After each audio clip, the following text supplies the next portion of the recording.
Yo, what's up, guys? This is D Brown with Track Kids. I'd like to welcome you to another episode of Track Kids. So today, I watched the London Diamond League, and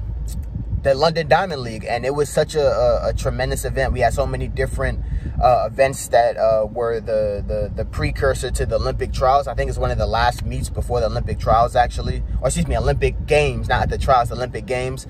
We had Gabby Thomas competing in the 200, so we're going to go over that for a second. Yo, that was a hell of a race. I mean, 21.86, basically running from behind with a strong headwind, was amazing. But I think in that particular race, there were a couple things that we have to kind of acknowledge before we kind of go forward and start picking, you know, who's going to be winning, who's going to be doing really great in that race at the Olympics, and who's just going to run away with it.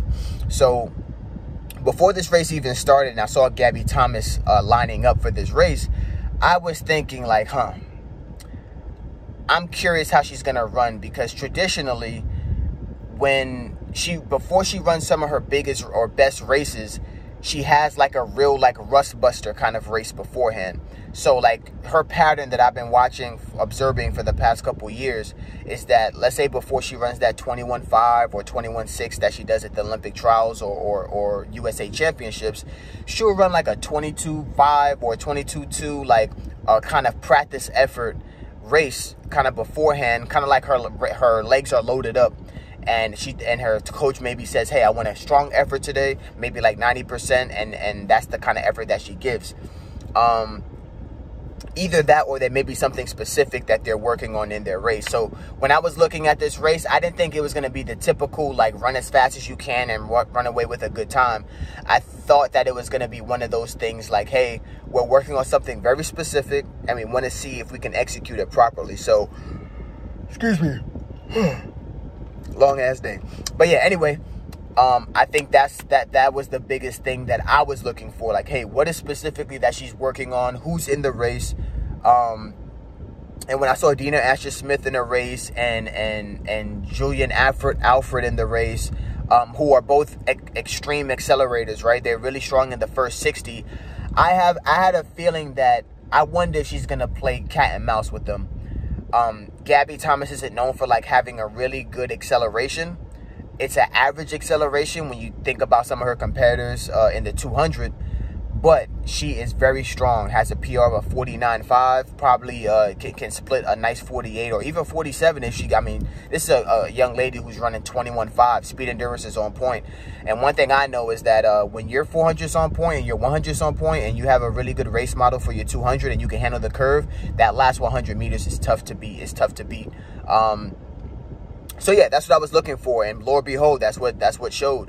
It looks like her first 50 was like atrocious, and I'm not sure if it's because it was Dina Asher-Smith had a hell of a first 50, and even like St. Julian had a better race model. Like Dina Asher-Smith, maybe she was working on something. Her coach told her, hey, burn the first 150, see where you're at, and kind of let off the gas a little bit. And Julian Alfred, it seemed like she was like had a complete race model and plan and was kind of working it just to see, hey, can I beat Gabby Thomas and get become favorite.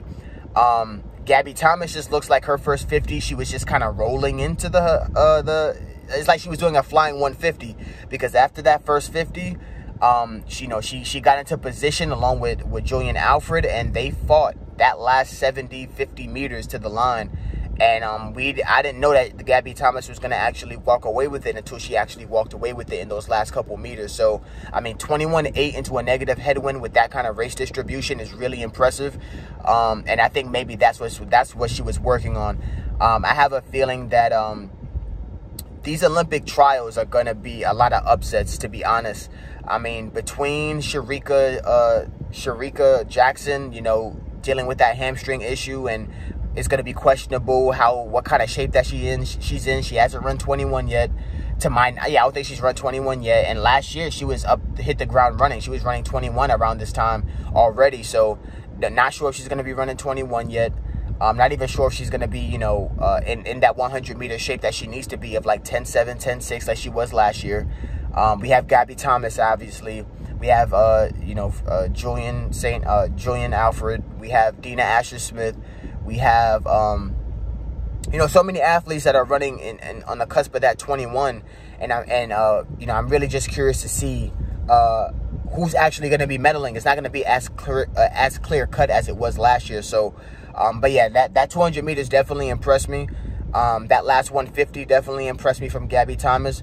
But one thing I do know is that with some of these other athletes, she can't play it that close. She cannot. She has to make sure she pushes out, stays aggressive, and her race model is going to have to be a little bit more clear, and better if she's planning on walking away with a gold medal, especially if we're talking about Paris. I'm not sure how the weather is, but if there's headwinds, she has to come up with a plan for that, because even though she's tall and lanky and she said the wind was kind of bothering her, that won't be an excuse on race day, you know. So I'm very curious to see how she's going to be able to structure her race plan for the 200 so that she can walk away with the title. But yeah, guys, that's my two-piece. That's my 2 cents concerning the women's 200. Very quality race.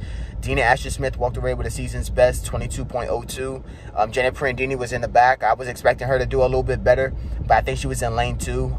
She had a really good Olympic trials, and I think she has some more life left in her legs. It's just so competitive out here. It's really, really tough. It could be really, really tough to stay competitive. You know, and consistently week after week run 21 seconds. You know, it's such a tough standard to live up to. So definitely going to be a quality run heading into Paris, and I'll be here to give some, you know, my 2 cents about it. So yeah, guys, this is D Brown with Trackheads. Thank you guys for watching. Don't be afraid to leave a comment, subscribe, like the video if you want to hear more, and I'll speak to y'all in the next one. Peace.